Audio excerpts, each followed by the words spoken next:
ഇന്നലെ രാത്രി അർജുൻ, ശ്രീതു, ഋഷി, അൻസിബ എന്നിവരെല്ലാം ഇരുന്ന് സംസാരിക്കുമ്പോൾ അവിടെ ടോപ്പിക്കായിട്ട് നമ്മുടെ ജാസ്മിനും ഗബ്രിയും കടന്നു വരികയാണ്.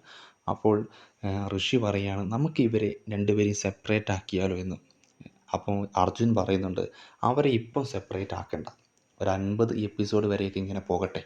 അത് കഴിഞ്ഞതിന് ശേഷം അവരിൽ ആരെങ്കിലും ഒരാൾ പുറത്താവുകയോ അല്ലെങ്കിൽ അപ്പോഴോ ആര് സെപ്പറേറ്റ് ആവുകയാണെങ്കിൽ ഗെയിം ചേഞ്ച് ആകും. അതുവരെ ഇങ്ങനെ പോകുന്നതാണ് നമുക്ക് നല്ലത് എന്ന് അർജുൻ പറയുന്നു. അതായത് അവരൊരുമിച്ച് കളിക്കുമ്പോൾ അവർക്ക് പുറത്ത് നെഗറ്റീവ് ആയിരിക്കുമെന്ന് മനസ്സിലാക്കാൻ അർജുന് സാധിച്ചിരിക്കുന്നു. അവരെ സെപ്പറേറ്റ് ആക്കിയാൽ അവർ നല്ലപോലെ കളിച്ച് സ്കോർ ചെയ്ത് മുന്നോട്ട് പോകാൻ സാധ്യതയുണ്ട് എന്ന് മനസ്സിലാക്കിയ അർജുൻ ബാക്കിയുള്ളവരോട് പറയുന്നു, അവരെ ഇപ്പോൾ സെപ്പറേറ്റ് ആക്കേണ്ട ആവശ്യമില്ല, അവരിങ്ങനെ തന്നെ കളിക്കട്ടെ, അതാണ് നമുക്ക് നല്ലത് എന്ന്.